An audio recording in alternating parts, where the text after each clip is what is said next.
Good morning and welcome to Coffee Ann, the longest-running panel discussion show in American radio. To make a comment or ask a question of the panel, call 401-766-1240 or email coffee@woonsockеtradio.com. And now, let's join the Coffee Ann panel. Good morning to you. It is Coffee Ann on ON Radio, Friday, March 14th, 3.14. It's Pi Day. Yeah, well, that's the very exciting mathematical equation pi you're talking about, right? 3.14, of course. We learned it all in high school. Yeah, and what happened to those pies that Linda Lamoureux brought into us earlier? Moving on. You said that Linda brought pies, and she says she brought one for you and a piece for me. Did I say that out loud? I don't remember. I don't remember saying that out loud. What happened to the pies, Joe? Anyway, the first segment of Coffee Ann is sponsored by the Northern Rhode Island Chamber of Commerce. Oh, please tell us what's going on at the chamber, Dave. I'm concerned now, Joe. Did something happen to my pie? All right. Well, let's find out what's going on here. And it's over there. Okay, he's having sport with me. Thought folks. he forgot about it. He didn't buy. He didn't eat the pies. Okay, that's good. Well, cheers to 5 years party coming up later on in the month at the Northern Rhode Island Chamber of Commerce, our sponsor for Friday morning conversation, and 5 to 7 p.m. on March the 25th. March the 25th is a Tuesday, am I right, Joe? No, it's a Wednesday, isn't it? No, the 25th is a Tuesday. It is Tuesday. I was right the first time. What do you know? It's going to be at the Guild in Pawtucket, just down the road a piece. Northern Rhode Island Chamber of Commerce Membership Unlocked event coming up on April the 2nd from noon to 1. That's free, and it's virtual. You don't have to worry about where it's going to be. It's going to be wherever you are at the time.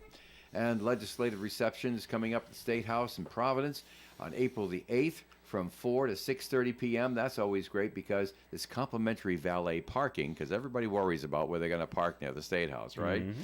And so I heard one senator tell me one time, the only reason I ran for office so I get a place to park my car at the State House.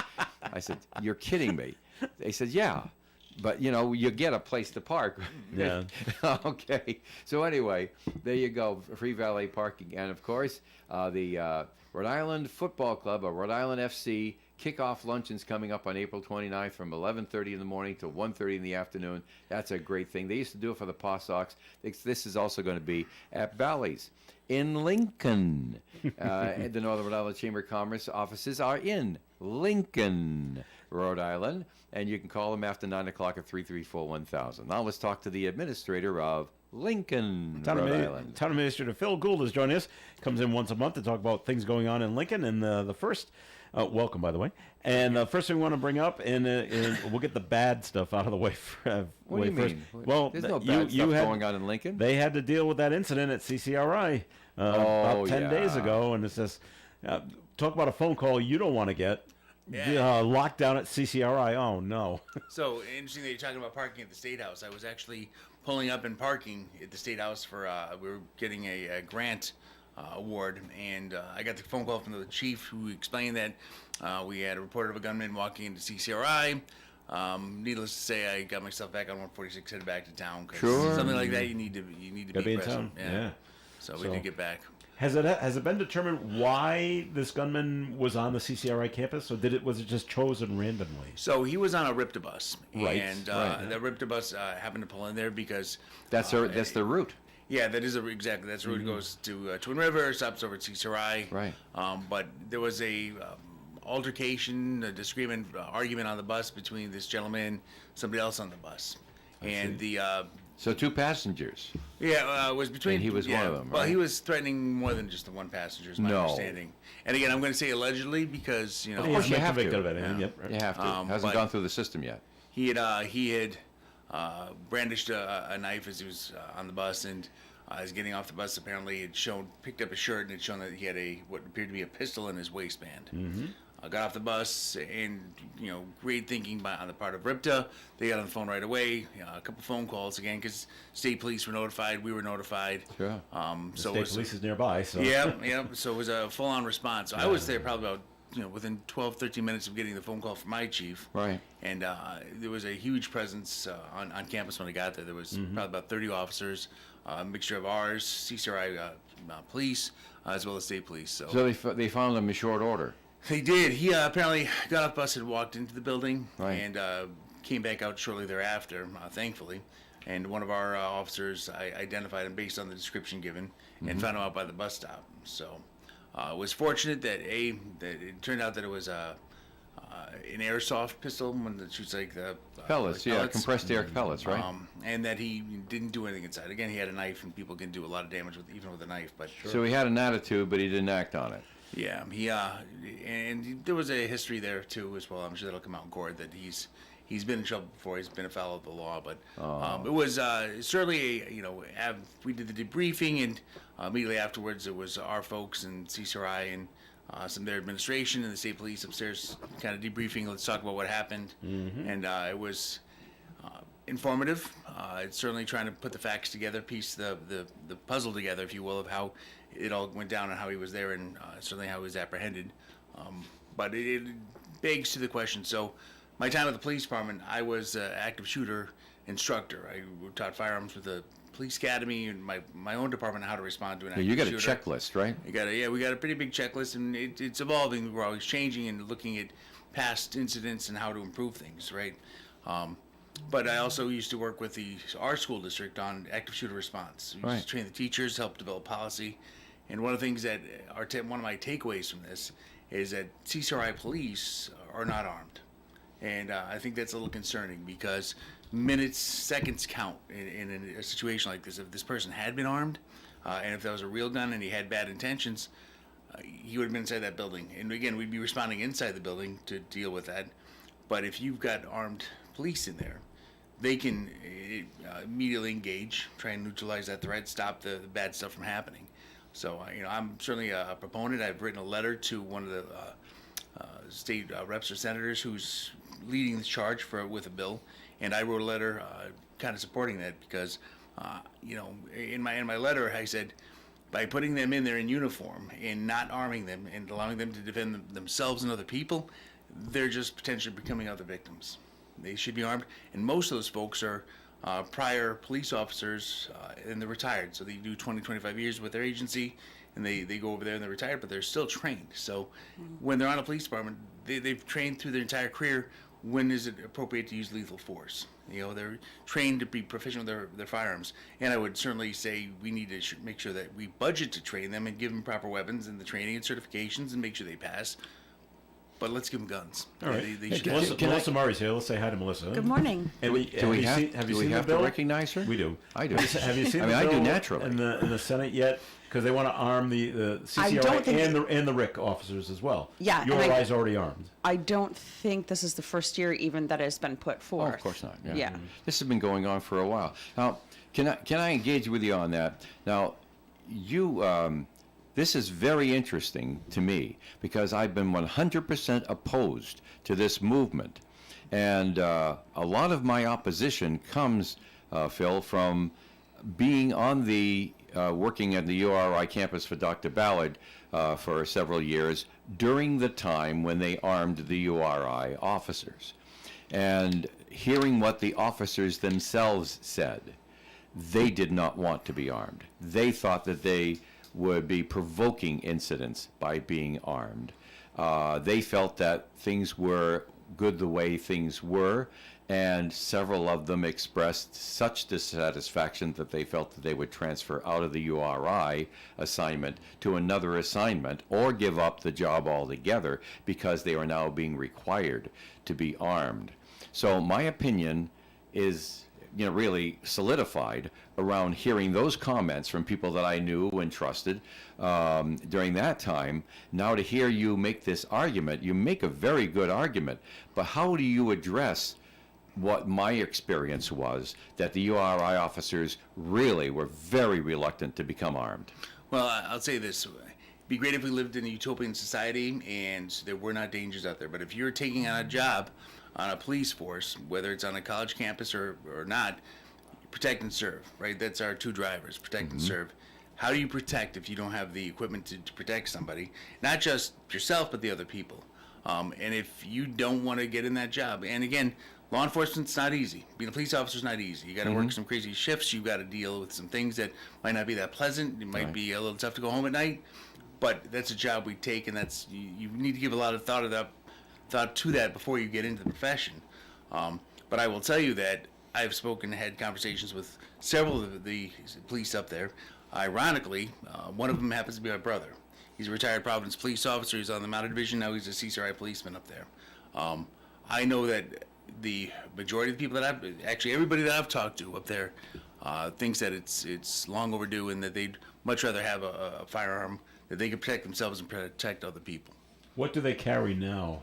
What do they have? Just a baton or something like that? Probably pepper spray. Cell phone. Pepper spray? Cell phone. Cell phone, okay. A cell phone, and they're going to be the ones locked down with the students, waiting for us to come in the building to try and save them. All right. When they have an opportunity to potentially save themselves. And we've seen it time and time again where the bad guy, if he's engaged and he knows that there's armed police officers in the building, he's probably less likely to try and do some harm in there, right? So if the bad guy knows that the security force, the police officers inside are not armed, that's what we'd call a soft target, and that's what he's going to identify. Well, he knows that they're armed. I might be kicking a bee's nest if I go in and start something up in that building. Well, just one more step, because I don't want to make this all about that topic. But just one more step. I mentioned to you that what I overheard from people that I was trusting, they felt that it would provoke incidents to be armed. And I'm hearing you say, yes, that's just fine, but we don't live in Mayberry anymore, and the sheriff can't walk around without a gun, and you can't give just one bullet to your deputy, because the world changed, not because you've changed, but you have to respond to the fact that the world changed, and that's what I'm hearing you say here, and that's just fine, but the all the rest of the work that goes with it, and if you don't want to be armed and you don't want to go into this sort of work here, then chances are you're in the wrong job. Do I understand you saying that? That's what I'm saying. Well, would you agree to say that you're in the wrong job at the wrong time? Considering the time of man, Fair. Well, we've seen over the last 20 years, with because I'm thinking back of all the college protests that we had during the Vietnam War. If the officers had been armed during those years, serious things could have happened. You saw what happened in Ohio when they brought the National Guard in, and that was the big argument against arming campus police. That you don't want all those guns around, and also, of course, under the right circumstances, with a group of assailants, an officer's gun can be used for bad things as well as but you just think that the world has turned a corner and you have to think differently. And right? I would say that's where training is so important for the officers, of when it's appropriate to bring out your weapon, when it's not, when lethal force is justified and required. That's training. That's training. And again, most of the folks up there just spent 20 to 25 years on police departments, other places. Yeah. They've been in the trenches. Okay, Melissa, is this bill going to get any traction? For arming the officers for Not like she's in charge of it, but what do you hear? It's not What do going you to be hear? in my committee. I know that it's circulated this year. I know that it's not the first year. It's always, the pros and the cons. Controversial? I think some people see it as controversial, but my concern would be to make sure that everybody got that training that didn't have it. But that would be definitely go to the Judiciary Committee, on which I do not sit, thankfully. Okay.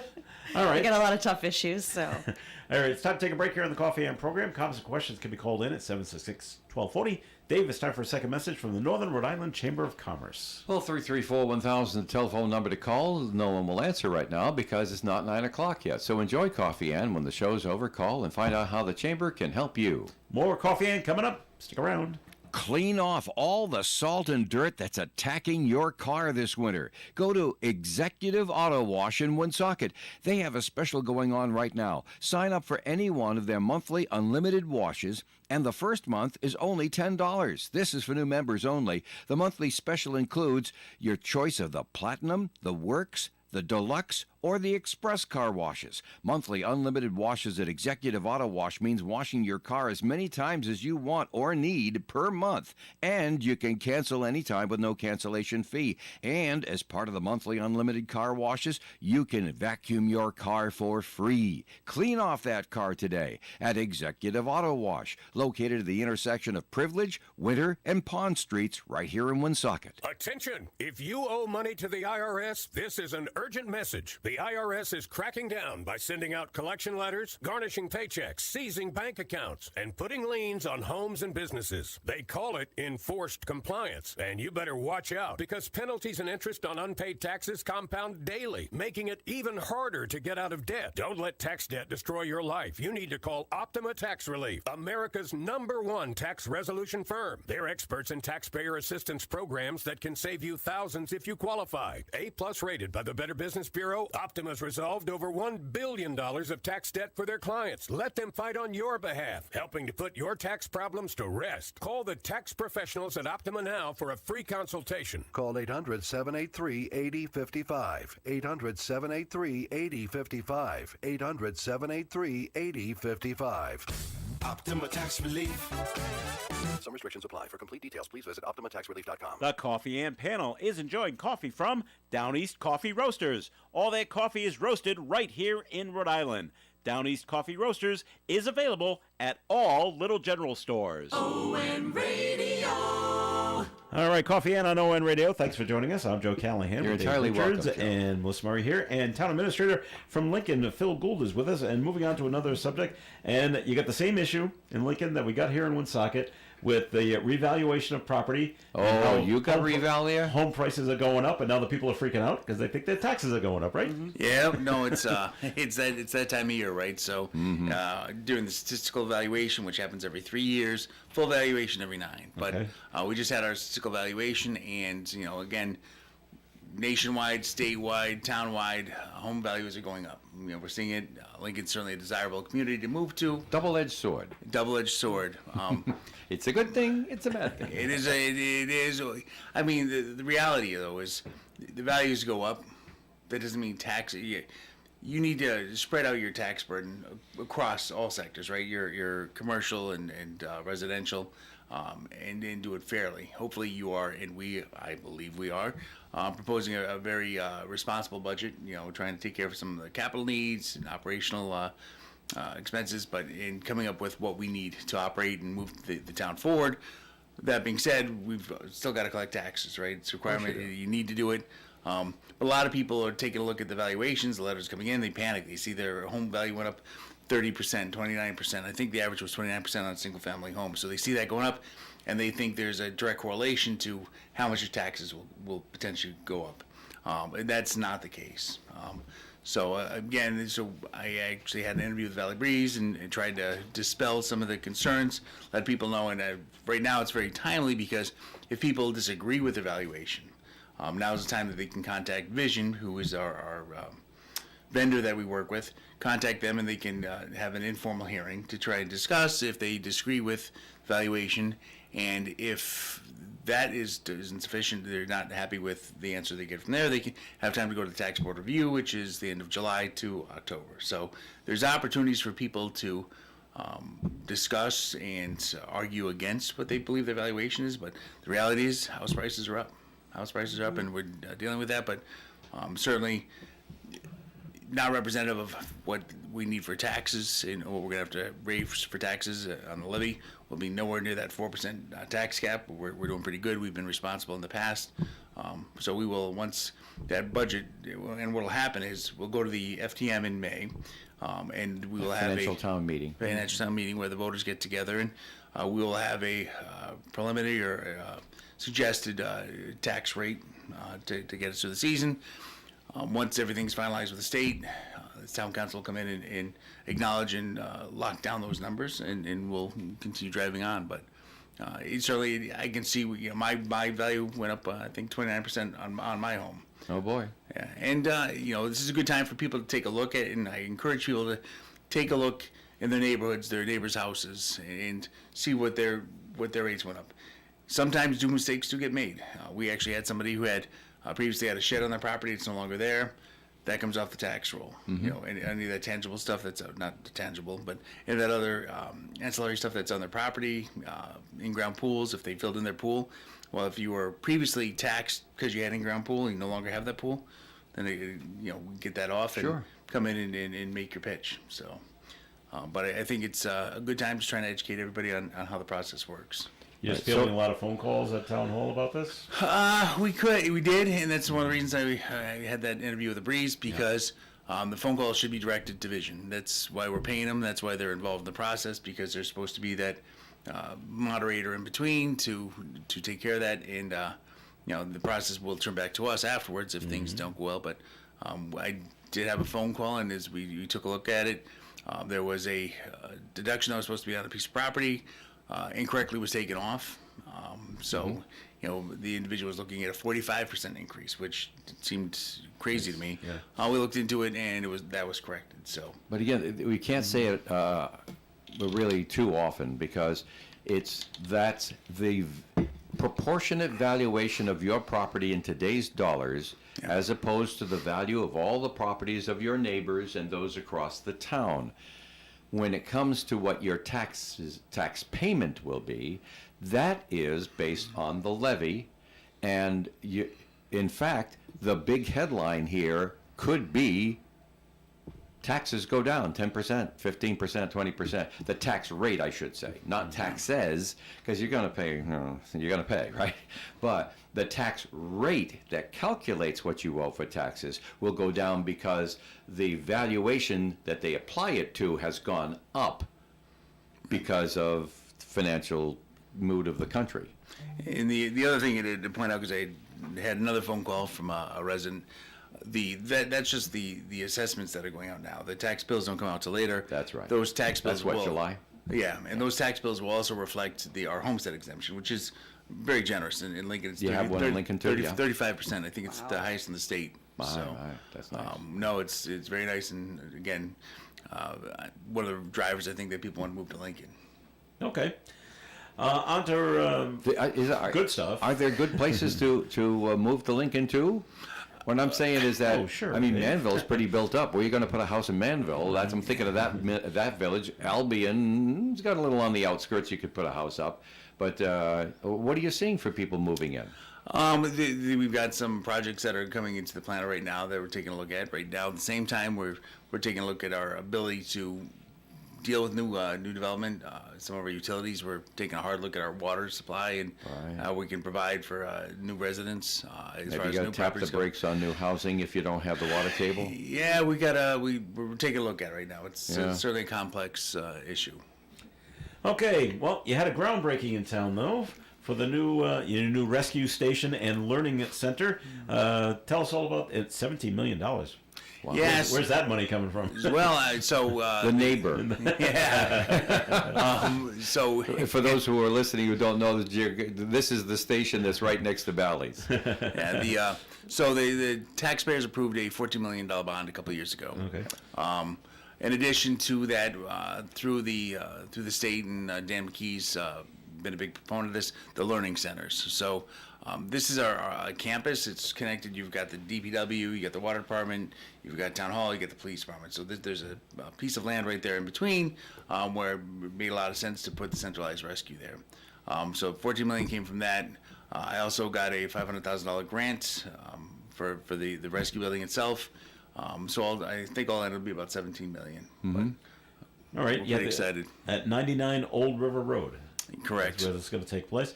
How long before it's up and running? Well, we're just going through our final permitting phase. It's been a process. We've been having a lot of meetings on this over the course of the last year on design, what the needs are. So in essence, what's going to happen is we have two older properties, one very old. It's the old Lonsdale Fire Station down on Front Street. Right. It's a very old building. It's very inefficient, and it was a fire station because they ran the local fire department out of there. Right now I'm running a truck with 2 people on it out of that building. So I'm paying the heat, all the utilities to run this big old building, which could be used for something better.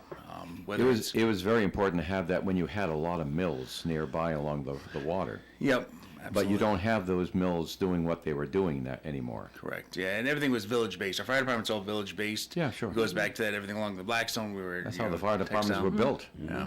village by village. So we do have another rescue up on the northern end of town, and again, that's small. It's an older building. We have some ideas of what we can use with it for the future, but strategically looking, a centralized rescue where now we run 2 rescues currently. They're in the same building. They're going to share the duties when they're not on runs, right out of the same building. The old, newer, and fewer. So if we're running 2 rescues, and it's going to be able to accommodate 3, or potentially if the town ever does decide to unify the fire department, it'd be we could run an engine out of there. But when we looked at the placement, first off was great that we own the property already, so we didn't have to go out and take on that financial burden of buying a piece of land somewhere else. Yeah.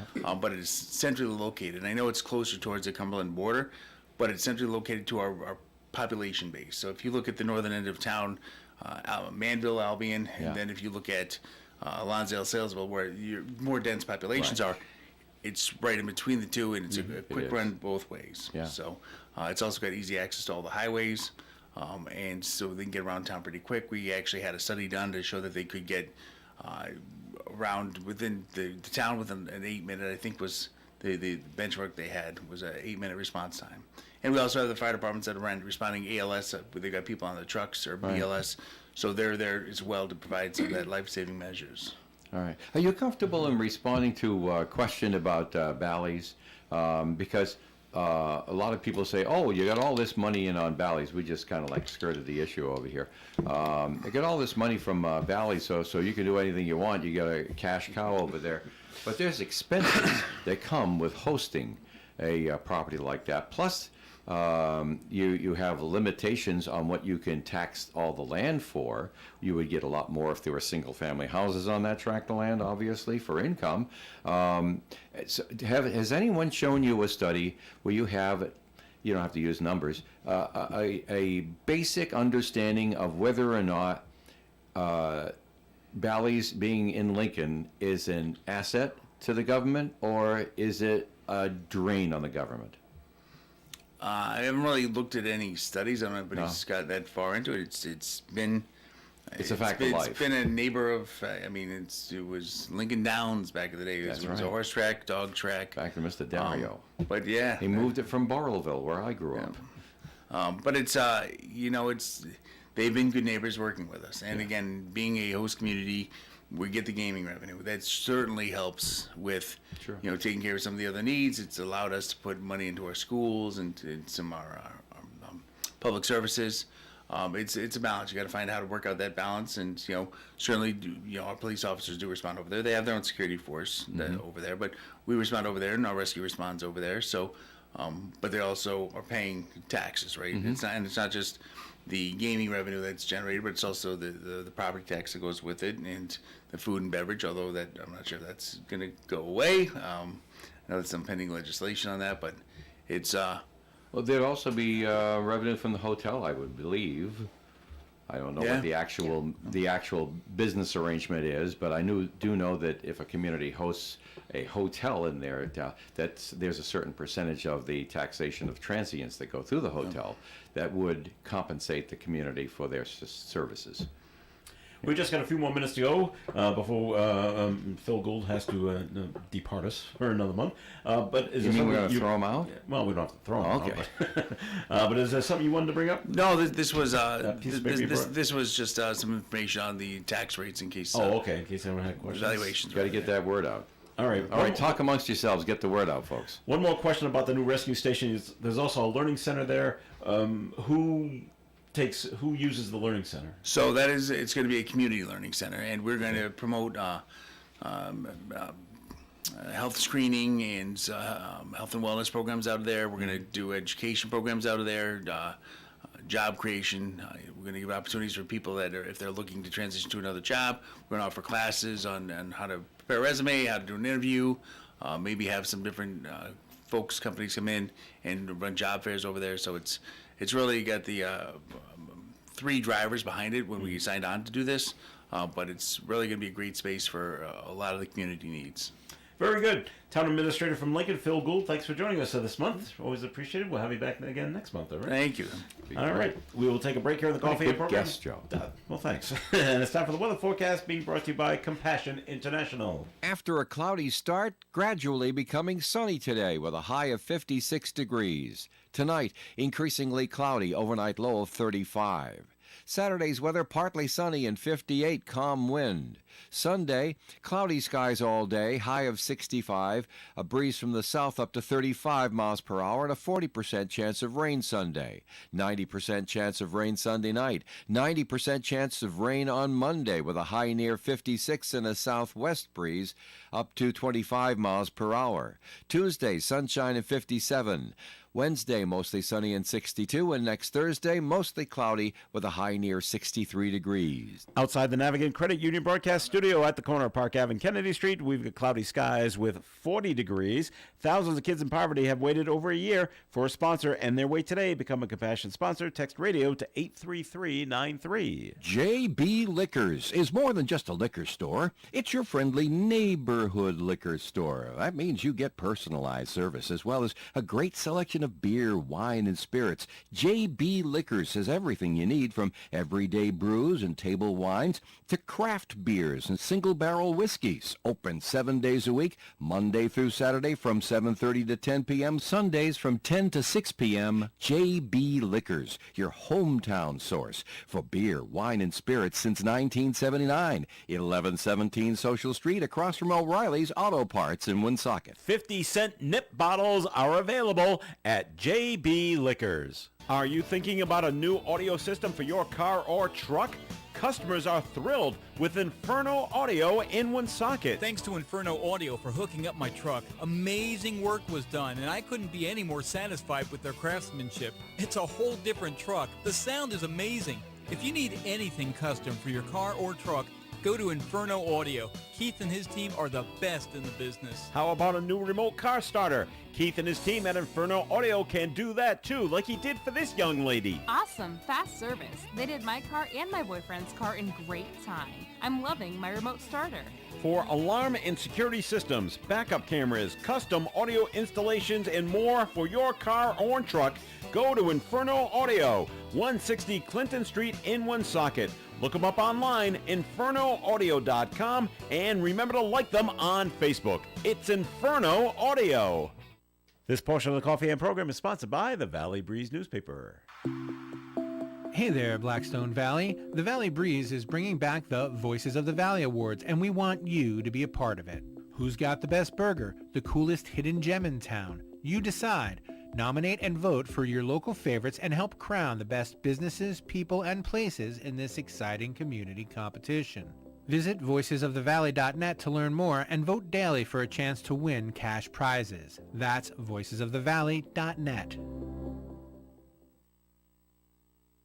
All right, it's Coffee and ON Radio. Thanks for joining us. I'm Joe Callahan. Dave Richards is here with us, and Melissa Murray's here, and we're being joined by Rich Lane from American Legion Post 85 here in the city of Woonsocket. How are you, Rich? I'm well. I'm doing good. That's Hope good. everybody out there is doing well as well. Getting ready for St. Patrick's Day over there at the Post? Oh yeah, we're getting ready for St. Patrick's. We're getting ready for a lot of good stuff coming up. Tell us about it. All right, sure thing. Well, of course, St. Patrick's Day being on Monday. Last week, I think I had actually told everybody out there about it, but I didn't have the time frames, I guess. So, I see. So here we go. I think St. Patrick's Day, which is Monday, over at American Legion Post 85. We are going to do the old corned beef and cabbage thing, of course. Very happy it isn't happening on a day you can't have meat. You know, we all know what happened last year, right? All depends on who's the bishop. Yeah, absolutely. Well, we don't have to get dispensation this year, folks. Because Monday, March 17th, over at American Legion Post 85, we're going to do the old corned beef and cabbage thing from 11 to 2:30. We're going to do the corned beef sandwiches with chips and a pickle. That's only $7.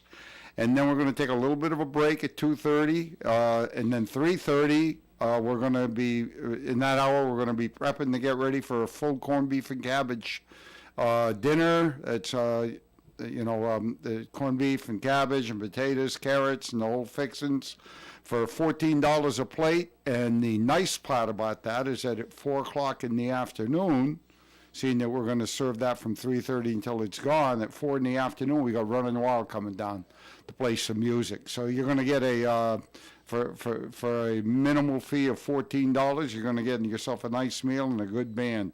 So come on down on Monday, St. Patrick's Day, and just have a good time. All right, as they say. Now, do you guys put the food coloring in the beer to try to turn it green? I don't know. That's going to be upsets some people so much. Yeah, we're gonna let Jill and Marie, work on that. The head bar, the bar manager and the assistant bar manager. But I know they got drink specials. I do know that, and I know whenever we have one of these quote unquote major or non-major holidays such as this, that they usually come up with some pretty good beverage specials and. Right.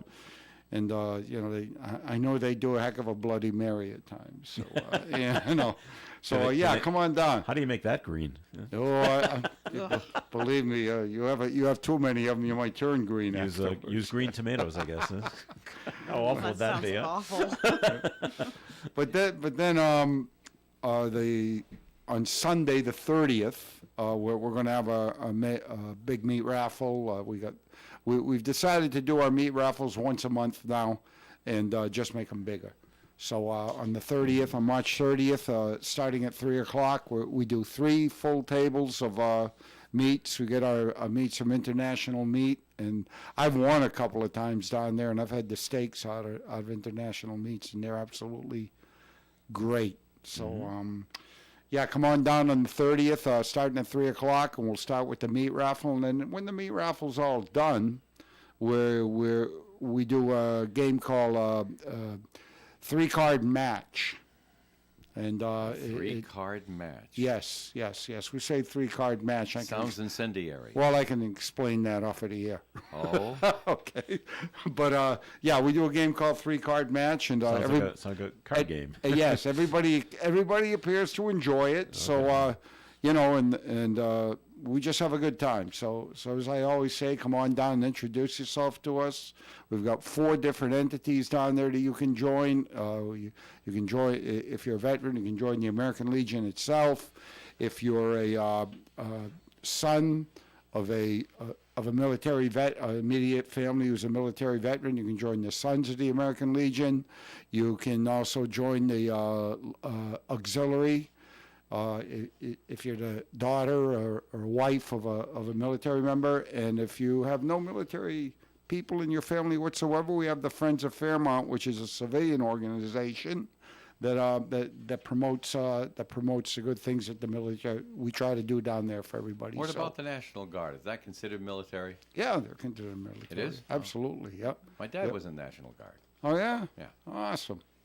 Massachusetts. Yeah, That's I was where he too. was at the time. I was too. Where was he? Was he in Worcester? Well, he could have been. He was out of Webster. Oh, okay then. Yeah. I don't know exactly where his post okay. was. Yeah, I did a little time in the National Guard too, Mass Army National Guard. So that's considered military, is it? Yes, it is. It's a division of the Army. Yeah. I know he had all the stuff. Oh, absolutely. Yeah. And then, of course, next month is when we really kick up Purple Up. We just love Purple Up, and for those of you out there that don't know what Purple Up is all about, first of all, it's about military kids. And during the month of April, and you want to know what? I read some very interesting history on that. That was actually established under Purple Up was established under President Reagan in, I think it was 1986. When that was established. And what they're saying is that the month of April is Military Kids Month. So what a lot of your American Legions and VFWs and military organizations do throughout the United States is they raise funds specifically in that state for military kids. Yeah. So what we do out of American Legion Post 85 is a auxiliary down there. They're the ones that handle it. And all the monies they make from their fundraising activities in April stay right here in the state of Rhode Island to help the military kids in the state of Rhode Island with all sorts of different activities during the summer, whether it be a carnival that I know they've donated money to, whether it be for like summer camps or things like that, that the state of Rhode Island, the military people in the state of Rhode Island want to give for the kids in their area. And Nikki and her people at the auxiliary, they raise funds, and that's where the funds go. And it all stays in the state of Rhode Island for the military kids. But the events that are coming up in April, so if you got yourself a little pen and a piece of paper out there or calendar in front of you, you can mark these down. On April 5th, which is a Saturday, we have a kickoff ham dinner at the American Legion Post from 5 to 9 p.m. I asked last night what the prices were on that. I don't have that, but you can rest assured the prices aren't steep. So that's on April 5th, a ham dinner from 5 to 9. We're going to have a DJ, and we'll probably have raffle items there and do a 50-50 and all that good stuff. On April the 12th, which is the following Saturday, Foolproof Brewery down in Pawtucket is going to host us once again. They've done it the last couple of years. We have a great time down at Foolproof. They get a couple of food trucks out there, and they offer you some good deals on the microbrews down there. So come on down April 12th for Purple Up, and that's from 1 to 5 p.m. down at Foolproof. And then on Tuesday, April 15th, cellos, which they do every year. The cellos here in Woonsocket.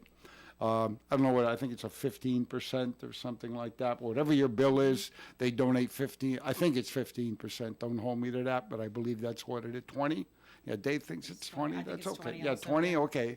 So they'll give that percentage back to Nikki when the day is over, and that'll be used also for the Purple Up stuff.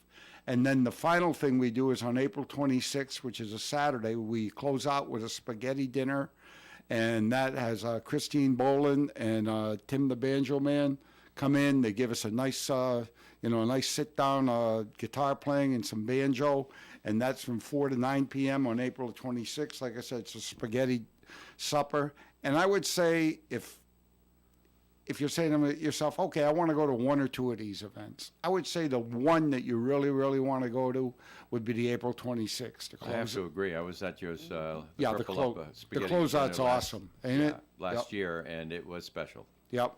Yeah, well, I mean, there's a lot of activity that happens out there. We got a ton of raffles that go on, and I would say of all the days, that's the day we really bang it out and raise a lot of money for the military kids. And it's upwards of $11,000-$12,000 we make. Oh, that's great.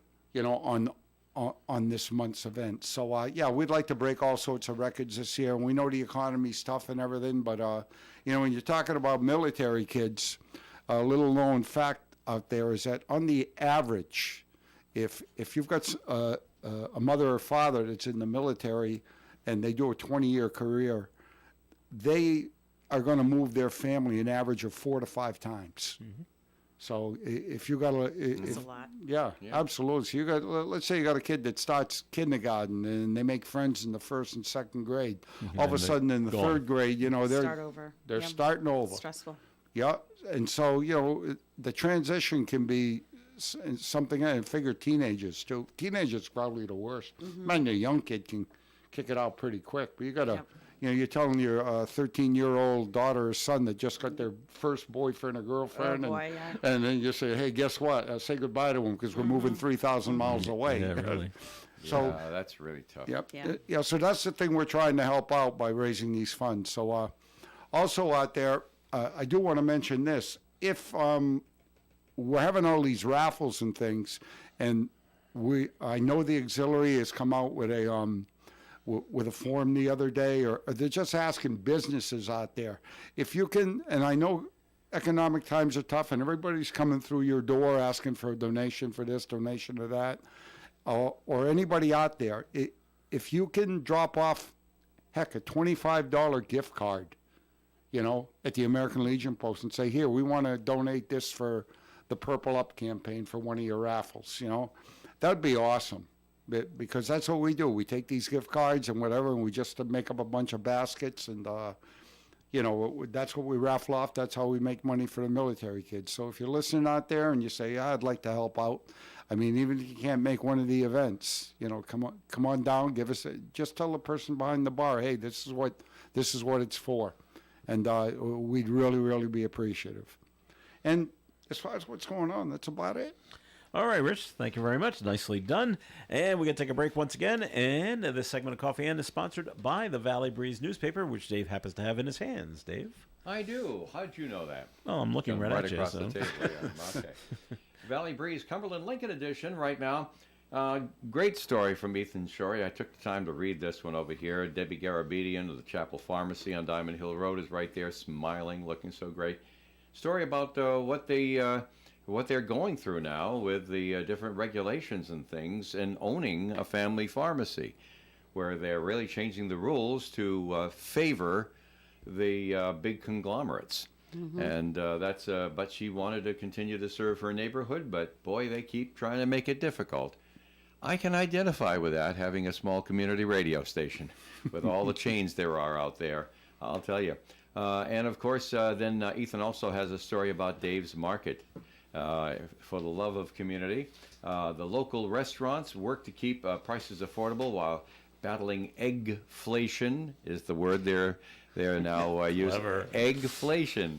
Read about it in the Valley Breeze Cumberland and Lincoln edition. If you're in the North Smithfield, Woonsocket, and Blackstone edition, you get great stories here. Like Corey Plant's big story on the original architecture and luxury living inside America First apartments. Now this is, you know what it is, right, Melissa, right? Because she's got that knowing smile on her face. There's a big picture, too, of developer Gregory Rice in front of the entranceway for the America First Apartments located on the former Sacred Heart Church and Rectory grounds on Olo Street here in Woonsocket. And, boy, does it look really sharp, I'll tell you that. It looks really cool. And yeah. It's, the prices are, the rents are through the roof, if I can say that. It's a lot. Yeah, okay. Well, good luck with that. Good luck with that. Pricing your goods or services is always the most difficult part of business. It really is. So good luck with that, as we say. The impact on Woonsocket from things that are going on in Bellingham. They had a big meeting I think it was last night. New England Country Club. You know, there's 330 acres there, and people aren't golfing there like they were, so they're putting in 55-plus housing. That's going to have a big issue because it borders Woonsocket, Rhode Island. It may be in Bellingham, but it borders Woonsocket, Rhode Island. So anyway, they got a big story on what's going on with that. And a very disappointing story. It had to be written, I'm sure. Corey Plant has written the story about the Price Right supermarket here in Woonsocket. How the price is not always right when you get to the register, and it's been documented on several occasions by the reporters, by a regular a customer who then reported it, and then the Breeze went out and checked into it themselves, and they also found a big change from what the price was labeled on the shelves to what the price was actually charged when you went to the register. I'm sure it was so heads up on that. In favor of Price Right? In favor of Price Right. And it never goes the other way around. In the cases that are being reported here, it's in favor of the store. I see. Where they're actually charging you more than the price. When you make the decision to buy and take it off the shelf and bring it to the counter, you've made it based on a price. And then it's a different price when you check out. That's very disappointing. They say they have somebody working in the store that's in charge of that. They're behind in their work. And so I'll let you read Corey's story about all that, make up your own mind. I just find it disappointing when you hear of things like that because a lot of people are quick to assign evil to certain things. This may not be evil. This may be a staff that's overwhelmed with their responsibilities or understaffed. Heaven knows. You don't know. I like to look on the positive side of things, and obviously, since this is brought to light, things are going to be addressed. All right, very good. Valley Thanks. Breeze. Free will you shop every Thursday. Thanks, Dave. Coffee and program will continue. Wow. Can you believe Gators Pub is celebrating its 35th year in business? Maybe the key to Gators' success is our super friendly staff. Or maybe the fact that the chefs at Gators are constantly making some of the freshest and most delicious dishes around. If you've never been, come on down and check out our great lunch specials from Monday through Thursday. They also offer complimentary soup during lunch. Watch the Boston Red Sox on one of our many TVs while enjoying classic apps like fresh potato skins or our famous pita chips. Come watch a volleyball game and have a burger or one of our newest cocktail creations. Gators is located on Route 102 in North Smithfield, about 1 mile before Wright's Chicken Farm. Come say hello. Integrity, trust, service. 3 words that sum up what you can expect from the Carew Investment Group at 2190 Mendon Road in Cumberland, Rhode Island. Established in 1987, we've been helping local investors to build wealth and guide them through their golden years of retirement using quality stocks of companies that you know, many of which pay quarterly dividends. We also use investment-grade bonds and low-cost exchange-traded funds. To find out more about our services and for a quality conservative approach to investing, call us at 765-8880. Integrity, trust, service. The Carew Investment Group. Securities offered through Bolton Global Capital, member FINRA and SIPC, and advisory services offered through Bolton Global Asset Management, a registered investment advisor. My friends swim no matter the season, but my moderate to severe plaque psoriasis can sometimes take me out of the moment. Now, thanks to Skyrizi and clear skin, count me in. With Skyrizi, Risankizumab Riza, a prescription-only 150 milligram injection for adults who are candidates for systemic or phototherapy. 3 out of 4 people achieve 90% clear skin at 4 months. Don't use if allergic to Skyrizi. Serious allergic reactions and an increased risk of infections or a lower ability to fight them may occur. Before treatment, your doctor should check for infection and tuberculosis. Tell your doctor if you have an infection or symptoms such as fever, sweats, chills, muscle aches, or cough, or if you plan to or recently received a vaccine. Thanks to Skyrizi, there's nothing on my skin, and that means everything. Ask your doctor today about Skyrizi, the #1 dermatologist-prescribed biologic in psoriasis, and visit skyrizi.com or call 1-866-SKYRIZI to learn more. You can depend on us for public service. ON Radio. It's Coffee on ON. Thanks for joining us. Joe Callahan here with Rich Lane and Melissa Murray and Dave Richards. And I'm Joe Callahan. Now, we had a story this morning, and I was telling Dave off the air, I said, I get so many questions about it, and because it just doesn't seem to go right. I'm watching too much Law and Order, Melissa, is what the problem is. I love Law and Order so much. So here's the story that we got. So Woonsocket police are looking for a suspect in an attempted carjacking. Okay, not good. Okay, the victim pulls over. He's at the corner, excuse me, of Front and Logie Street. He wants to adjust his GPS system. Mm-hmm. Good for him for pulling over to do that. Right. It's tough to do while you're driving. This took place around 10 p.m. last night. 10 p.m. Wednesday. Okay. When a man with a hood over his face jumped into the vehicle. All right. The suspect hit the driver several times, tried to steal the car. Uh-huh. But the assailant ran away after the victim drove into a retaining wall during the struggle. And the victim suffered non-life-threatening injuries, and the suspect remains on the loose. Okay.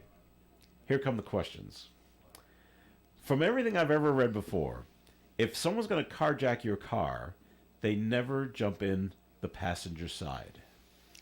They grab you from the driver's side and try to open the door or pull you out. Uh-huh. I'm like, but that doesn't seem to have happened here, because then not all criminals are smart, though. Well, okay, as we know. And then so the driver then, drives in. Why would you choose to drive into a retaining wall? I don't know what I would Why do would you choose that moment? Yeah. Why not just drive away and drag him along or something like that? Well, the retaining wall, he might not have been able to avoid. He just, somebody's tugging at you and stuff like that. Right. And you're just, so we don't know what the... Maybe he tugged on the steering wheel, right? Yeah. Pulled him, who knows, the struggle, So do you know what I'm trying to get at? I'm really questioning the victim here. Okay. And I'm questioning, did this actually happen? Did it really happen? Or did he crash into the retaining wall and said, now I got to come up with a story so I'm not in trouble? Well, everybody has those ring cameras now, so I'm sure somebody let's see some of that video. Something. If there's something happened, then I could be completely wrong. on this. I hope you are. I hope I am too. Yeah. And I hate being such a downer on this, but we had this story 2 days ago. 12-year-old girl in Brockton said she was trying. There was an attempted kidnapping of her near her school. Completely false. She after questioning, she recanted the whole thing.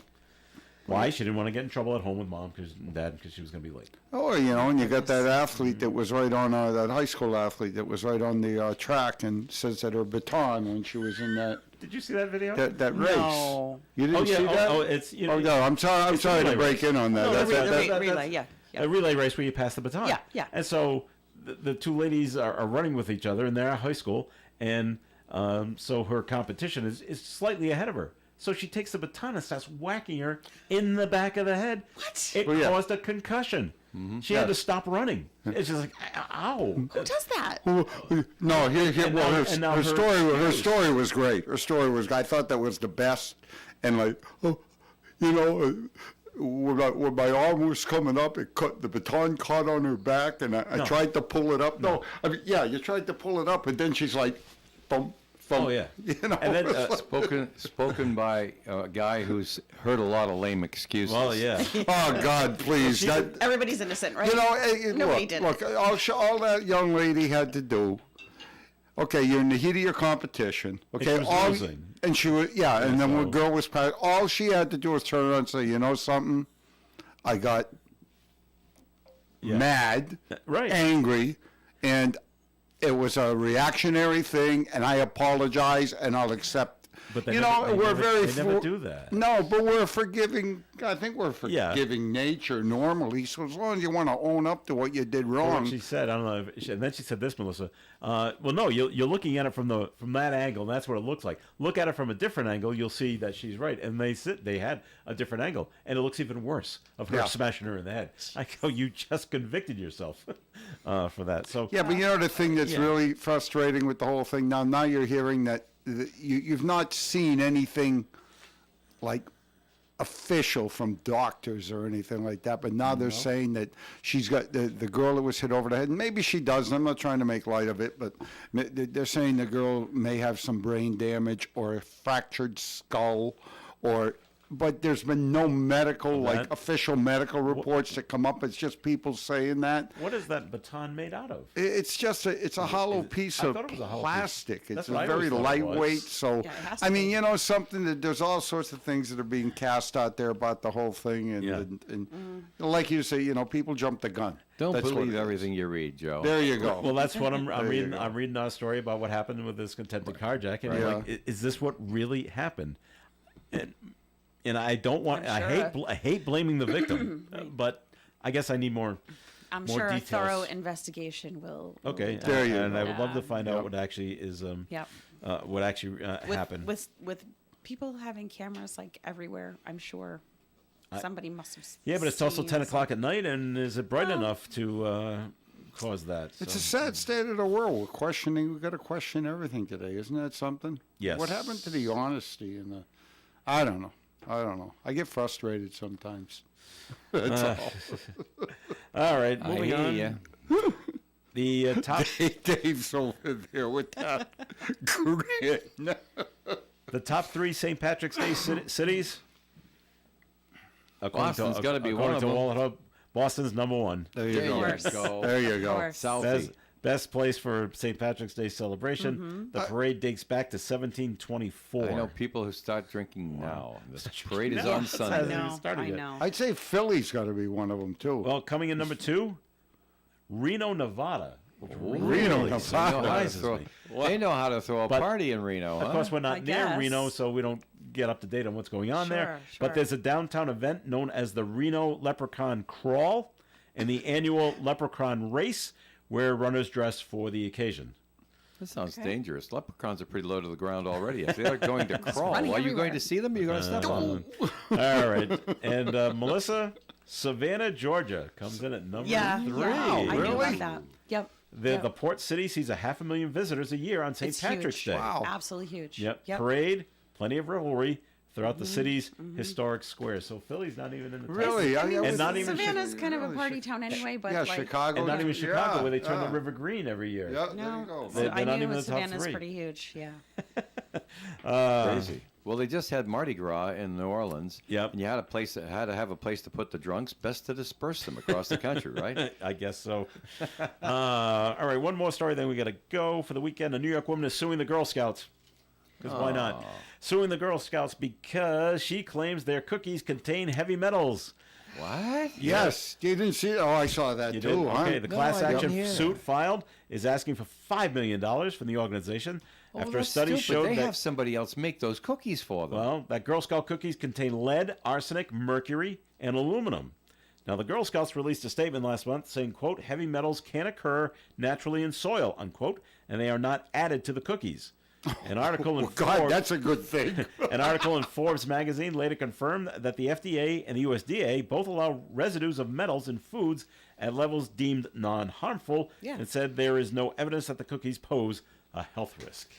So we're looking for how a many settlement. cookies did this woman eat? Eat. Leave my Samoas alone. That's all I'm going to say. All right, that'll do it for the show for today. Thanks to Town Administrator from Lincoln, Phil Gould, for joining us this week and this Friday, and we'll have him back next month as well. Rich Elaine, thanks for coming in today as well. Always a pleasure. All right, and Melissa Murray, thanks for coming in. Thank you. All Have a right. great weekend. And Dave, thanks for being here as well. Hey, pretty good show today, Joe. Oh, thanks, Dave. You're on a pretty good show. Tight ship. Tight Well, ship. extend your contract to next week. All right, very good.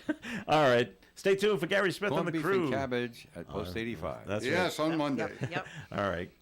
Do you remember at 9:30 here on ON Radio? Broadcasting live and local daily from the Navigant Credit Union broadcast studio at the corner of Park Avenue and Kennedy Street. This is WOON Woonsocket Radio. And now,